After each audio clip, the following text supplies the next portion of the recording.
Selamat pagi anak-anak ibu semua, bertemu lagi dengan ibu di dalam pembelajaran sejarah Indonesia. Ya, di sini materi kita tentang kesadaran terhadap pentingnya integrasi bangsa. Di mana minggu lalu kita sudah belajar tentang perjuangan menghadapi ancaman disintegrasi bangsa. Dan sudah Ibu terangkan juga apa itu arti dari disintegrasi.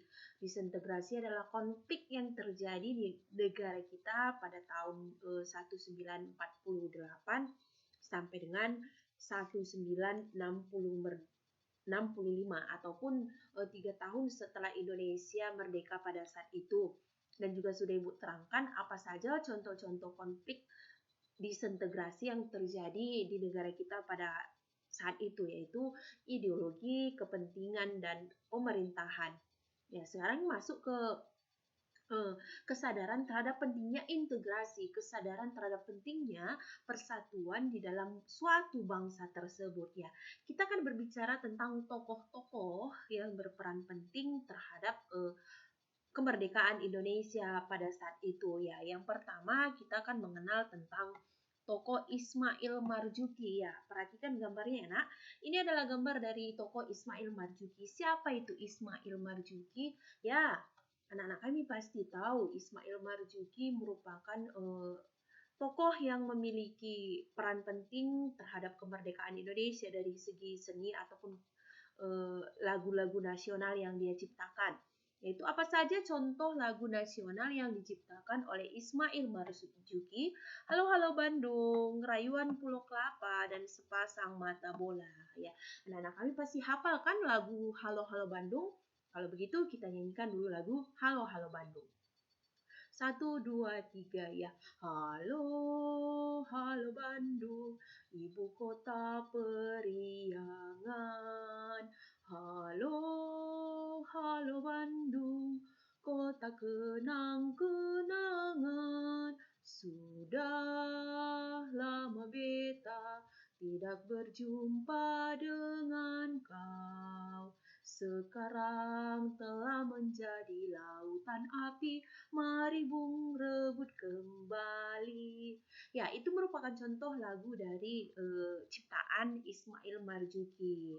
Ya, tokoh yang berikutnya yaitu pahlawan yang berasal dari Papua. Kita akan belajar tentang beberapa pahlawan yang akhirnya diangkat menjadi pahlawan nasional yang berasal dari Papua. Yang pertama, Frans Kaisiepo.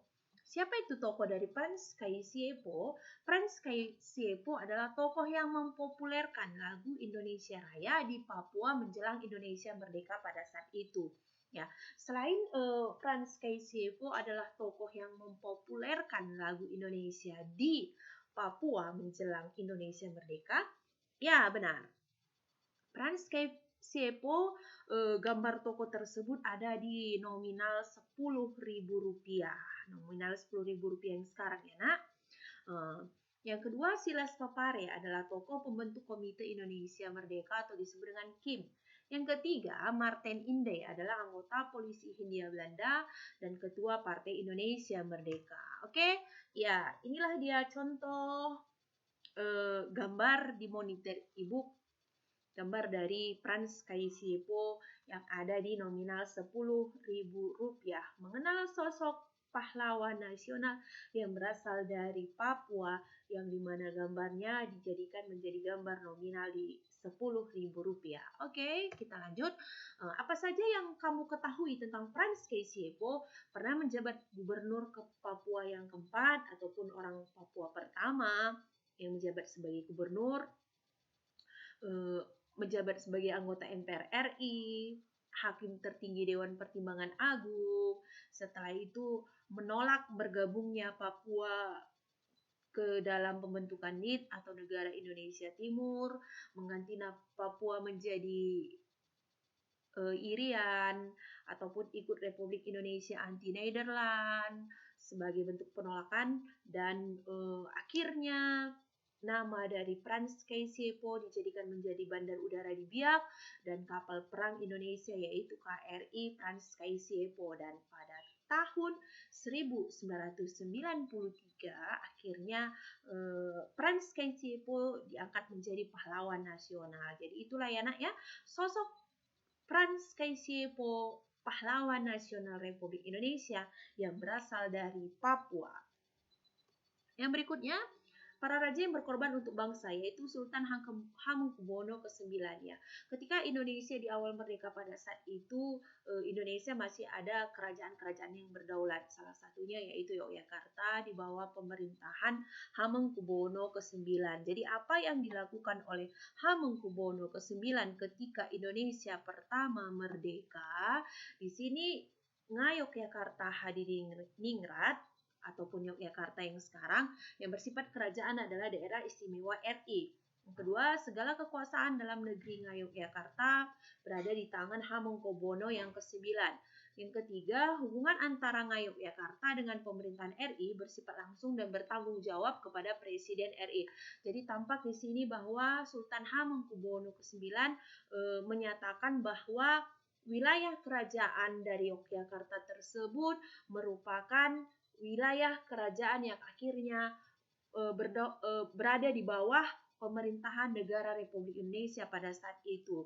Jadi tampak bahwa sultan tersebut adalah sultan yang memiliki sifat pribadi yang demokratis dan merakyat. Jadi rela berkorban ya nak ya. Tampak di sini apa yang dikorbankan oleh Sultan Hamengkubuwono ke-9.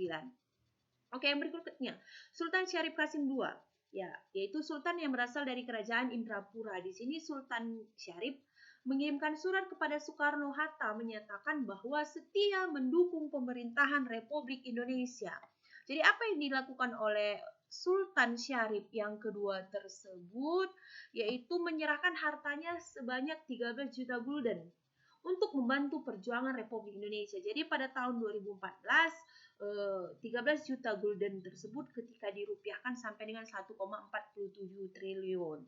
Jadi untuk menghargai apa yang diberikan oleh Sultan Syarif Qasim II kepada Indonesia, maka Sultan Syarif juga dianugerahi sebagai pahlawan nasional. Jadi di sini tampak ya, Sultan Qasim II dan Raja Hamengkubuwono ke-9 berkorbankan hartanya, mengorbankan kerajaannya kepada pemerintahan Indonesia. Oke, lanjut yang berikutnya.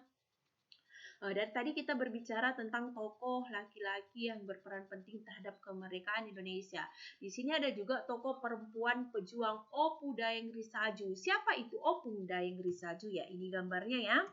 Dia merupakan pejuang perempuan yang menjadi populer gerakan Partai Serikat Islam. Jadi tokoh tersebut menjadi tokoh di dalam gerakan Partai Serikat Islam yang menentang kolonialisme. Jadi anggota keluarga dari Opu Dayeng Risaju menentang kolonialisme pada saat itu, dan semua pemuda yang ada di Sulawesi Selatan juga menentang kolonialisme. Jadi di sini karena beberapa hal tindakan yang dianggap kolonialisme Belanda menentang pemerintahannya, maka Belanda menjadikan Opu Dayeng Risaju sebagai buronan, bahkan sempat menahan Opu Dayeng Risaju selama 14 bulan pada tahun 1934. Oke, jadi di sini nampak ya nak bagaimana perjuangan Opu Dayeng Risaju terhadap Indonesia untuk mempertahankan negara kita dari kolonialisme Belanda, rela mengorbankan jiwa dan raganya. Oke, tokoh perempuan yang berikutnya adalah R.A. Kartini. Pasti anak-anak kami juga tahu siapa itu R.A. Kartini ya. Benar, setiap tanggal 21 April setiap tahunnya kita memperingati hari lahirnya R.A. Kartini. Juga tokoh pahlawan perempuan yang menentang kekejaman penjajah pada saat itu dengan cara membuat surat yang dikumpulkan menjadi satu buku yang berjudul Habis Gelap Terbitlah Terang. Di sini R.A. Kartini melawan penjajahan pada saat itu dengan cara karya sastranya menulis bagaimana yang seharusnya dilakukan oleh kaum perempuan untuk menentang pemerintahan Belanda. Jadi di sini tampak bahwa R.A. Kartini adalah pejuang yang berbeda dengan pejuang yang lainnya. Di sini dia berjuang tidak menggunakan ataupun tidak memanggul senjata untuk melawan pemerintahan penjajah, namun berjuang dalam bentuk tulisannya, bentuk karya sastranya yang memperjuangkan